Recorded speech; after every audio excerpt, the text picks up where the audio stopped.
এখানে কোরআনের আয়াত কোট করা হয়েছে লা ইন শাকারতুম লা আযীদান্নাকুম ওয়া লা ইন কাফারতুম ইন্না আযাবি লাশাদীদ। ওনাদের প্রশংসা করলে ওনারা আরো বাড়ায় দিবেন, আর ওনাদের ইয়ে না করলে ওনারকে আমাদেরকে পিটাবেন নাকি, এই ধরনের বোঝাতে যাচ্ছেন? আল কোরআনে আরেকটা আয়াত আছে মাননীয় স্পিকার, ওয়া মাকারু ওয়া মাকারাল্লাহ ওয়াল্লাহু খায়রুল মাকিরিন। তোমরা বলেছো, তোমরা বুঝেছো, তোমরাই কৌশলী, আপনারাই কৌশলী, কিন্তু আল্লাহ বলছেন আমি শ্রেষ্ঠ কৌশলী, আর যারা আমার সাথে কৌশল খাটায় তাদের অবস্থা খুবই শোচনীয়। মাননীয় স্পিকার, কোরআন হাদিসের এরকম অবমাননাকর কিছু বিষয় এগুলো আমাদের কোনোভাবে করা যাবে না, এটার ব্যাপারে আপনার দৃষ্টি আকর্ষণ করছে মাননীয় স্পিকার। আলমগীর মোহাম্মদ মাহফুজুল্লাহ ফরিদ একজন মৌলানা, মাদ্রাসা পাস, দাখিলা। লইন শাকারতুম লা আযীদান্নাকুম ওয়া লইন কাফারতুম ইন্না আযাবি লাশাদীদ, যেটা উনি বলেছেন সেটা প্রাসঙ্গক্রমে বলেছে। আমরা যদি আল্লাহর নিয়ামতের শুকরিয়া আদায় করি, আল্লাহ আমাদেরকে আরো বাড়িয়ে দেয়। আমাদের মাননীয় স্বরাষ্ট্রমন্ত্রী উনি এটা নিয়ে গেছেন, বাজেটটা খুব ভালো হয়েছে, অতএব বিরোধী দলকে বাজেটের প্রশংসা করতে হবে। এইটা যদি প্রশংসা না করে তারপর আযাব আসবে, এই দিকে নিয়ে গেছিল উনি। ভুল হয় ওনারা শুদ্ধ করে নেবেন। পবিত্র কোরআনে একটা আয়াতের মধ্যে আছে সামিআনা ওয়া আতানা, আমরা শুনলাম এবং এতায়াত করলাম, যা সহি তারাই যেন আমরা আমল করি, এই আমলের মধ্যে দিয়ে আমাদের যেন পরিশুদ্ধতা থাকে। আল কোরআনে আরেকটা আয়াত আছে মাননীয় স্পিকার, ওয়া মাকারু ওয়া মাকারাল্লাহ ওয়াল্লাহু খায়রুল মাকিরিন। তোমরা বলেছো, তোমরা বুঝেছো, তোমরাই কৌশলী, আপনারাই কৌশলী, কিন্তু আল্লাহ বলছেন আমি শ্রেষ্ঠ কৌশলী, আর যারা আমার সাথে কৌশল খাটায় তাদের অবস্থা খুবই শোচনীয়। মাননীয় স্পিকার, আমি সেদিকে আর যাচ্ছি না, মাননীয় অনেক কথা ছিল। মাননীয় সদস্য, খুব জরুরি না হলে পয়েন্ট অফ অর্ডারে দাঁড়াবেন না। পয়েন্ট অফ অর্ডার সমসাময়িক চলমান বিষয়ের উপর হতে হবে। এই চলমান বিষয়ের উপর বলবেন, বলুন। ধন্যবাদ মাননীয় স্পিকার। আসলে মাননীয় স্পিকার, কোরআন হাদিসের আয়াত এবং যেই রাসূল ইসলামের বাণীগুলো আছে এগুলো তো আসলে ঠাট্টা বিদ্রুপের বিষয় না। এটা নিয়ে যদি ঠাট্টা বিদ্রুপ করা হয় তাহলে আসলে খুবই দুঃখজনক। এখানে কোরআনের আয়াত কোট করা হয়েছে লা ইন শাকারতুম লা আযীদান্নাকুম ওয়া লা ইন কাফারতুম ইন্না আযাবি লাশাদীদ। ওনাদের প্রশংসা করলে ওনারা আরো বাড়ায় দিবেন, আর ওনাদের ইয়ে না করলে ওনারকে আমাদেরকে পিটাবেন নাকি, এই ধরনের বোঝাতে যাচ্ছেন?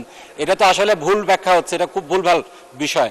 এ ব্যাপারে রাসূল ইসলামের কঠোর সতর্কবাণী এসেছে যে এইগুলা বিষয়ে ঠাট্টা বিদ্রুপ করার বিষয় না। আমি মাননীয় প্রধানমন্ত্রী যখন ছিলেন আমাদের দেশনেত্রী বেগম খালেদা জিয়া, সেই সময়ের একটা জাস্ট খালি ঘটনা উল্লেখ করছি। সেই সময় শাহবাগের সময় কোরআন হাদিস নিয়ে অনেক বিদ্রুপ হচ্ছে, ঠাট্টা তামাশা হচ্ছে। সে সময় একটা চিঠি লেখা হয়েছিল, সেই চিঠিটা নিয়ে যখন আমরা গেলাম তিনি বললেন কোরআনের একটা আয়াত, সূরা তওবার একটা আয়াত তোমরা যোগ করতে পারো না? কুল আবিল্লাহি ওয়া বিআয়াতিহি ওয়া বিরাসূলিহি ইস্তাহজিউন। এখানে তোমরা কি আল্লাহর আয়াত, আল্লাহকে নিয়ে, আল্লাহ রাসূলকে নিয়ে, আল্লাহর আয়াত কিনে তোমরা ঠাট্টা মশকরা করছো? তো এটার জন্য যদি তোমরা করো তাহলে তোমাদের অবস্থান হবে জাহান্নামে।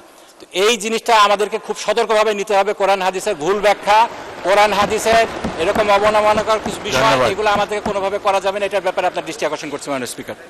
ধন্যবাদ মাননীয় সদস্য।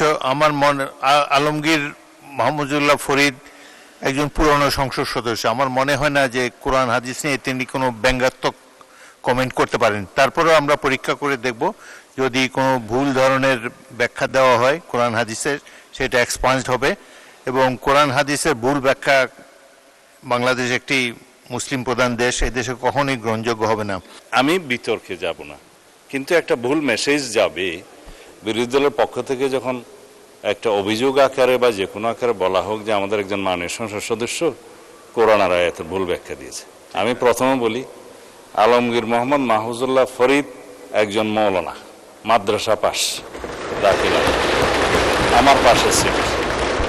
তিনি অন্তত এই উদ্দেশ্যটা বলেন, লইন শাকারতুম লা আযীদান্নাকুম ওয়া লইন কাফারতুম ইন্না আযাবি লাশাদীদ, যেটা উনি বলেছেন সেটা প্রাসঙ্গক্রমে বলেছে।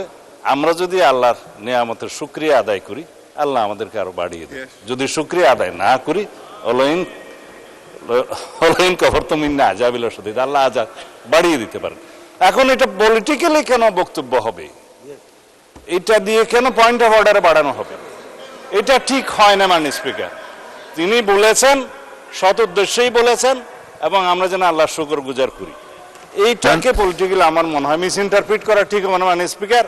আমরা এই 92% মুসলিম দেশে, জনসংখ্যার দেশে, আমাদের এই মহান জাতীয় সংসদে কোন সংসদ সদস্যের বক্তব্য যদি ভুলক্রমেও ইসলামের প্রতি অবমাননা যদি মূলক হয়, এটা আমরা নিন্দা করব, কিন্তু এইভাবে পলিটিক্যালি ইউজ করা ঠিক হবে না মাননীয় স্পিকার। ধন্যবাদ। ধন্যবাদ মাননীয় সদস্যবৃন্দ। আমি তো বললাম যে আলমগীর মোহাম্মদ মাহফুজুল্লাহ ফরিদ তিনি কোনো ব্যঙ্গাত্মক কথা এখানে বলবেন না, তিনি একজন প্রবীণ সংসদ সদস্য। তারপরেও তিনি যে মাদ্রাসার ছাত্র সেটাও বলা হলো। আপনারা নিশ্চয়ই হয়তো ওনাদের চেয়ে বেশি জানেন, অনেক আলেম ওলামা আপনাদের মধ্যে থাকতে পারে, এটা নিয়ে বিতর্ক হোক এটা চাই না। আমরা সবাই মুসলমান, এখানে অধিকাংশই মুসলমান, এই দেশটারও 92% মানুষ মুসলমান। সুতরাং এগুলো নিয়ে সংসদে কোনো রকম বিরূপ আলোচনা হোক, এসব স্পর্শকাতর বিষয়, এটা তো চাই না। আমি বলেছি আমি পরীক্ষা করে দেখব, যদি না না 1 সেকেন্ডও না, এটা স্পর্শকাতর বিষয়। আপনাদের সিনিয়র নেতারা সামনে দাঁড়িয়েছে, সংসদে প্রথম বেঞ্চের যখন সিনিয়র নেতারা দাঁড়ায় পিছন দিকে আপনারা বসে যাবেন। এবং আচ্ছা মুজিবুর রহমান সাহেব বলেন, কিন্তু কোনো বিতর্ক হয় এমন কোনো কিছু তুলবেন না। এখানে সবাই তো অধিকাংশই মুসলমান, অধিকাংশই ধর্মের প্রতি ধন্যবাদ, গভীর শ্রদ্ধা পোষণ করেন। ধন্যবাদ মাননীয় স্পিকার।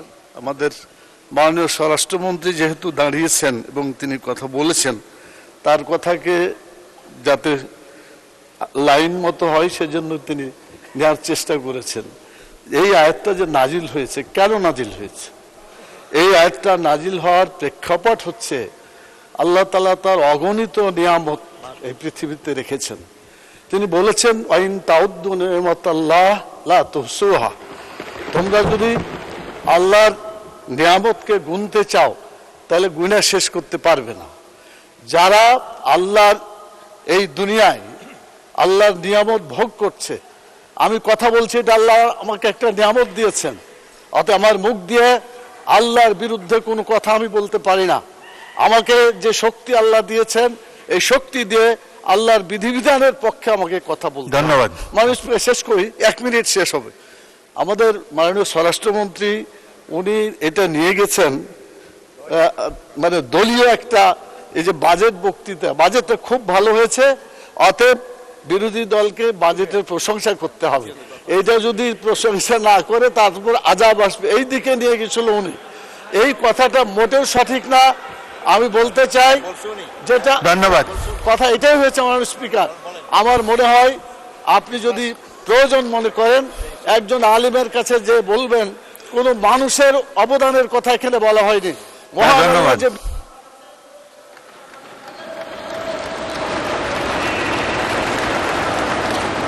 ধন্যবাদ মাননীয় সদস্য বসুন। এখন আপনি বললে আবার একটা বিতর্ক শুরু হবে। Kamruzzaman Ratan, no more please, আমাদের বাজেট বক্তৃতায় যেতে হবে। পরে আরেক সময় আরেক দিন বলেন, আপনারা এটা জমা রাখেন, পরের দিন আরেক। আচ্ছা বলেন, কিন্তু কোনো বিতর্কের সৃষ্টি করবেন না। তো ওয়াদা করলাম। আচ্ছা কামরুজ্জামান বলুন। বিসমিল্লাহির রহমানির রহিম। আমি আলেমুল আমাদের মাঝখান দিয়ে যে কথাটা বলবো, যদি ভুল হয় ওনারা শুদ্ধ করে নেবেন। পবিত্র কোরআনে একটা আয়াতের মধ্যে আছে সামিআনা ওয়া আতানা, আমরা শুনলাম এবং এতায়াত করলাম, যা সহি তারাই যেন আমরা আমল করি, এই আমলের মধ্যে দিয়ে আমাদের যেন পরিশুদ্ধতা থাকে। ধন্যবাদ মাননীয় স্পিকার। ধন্যবাদ।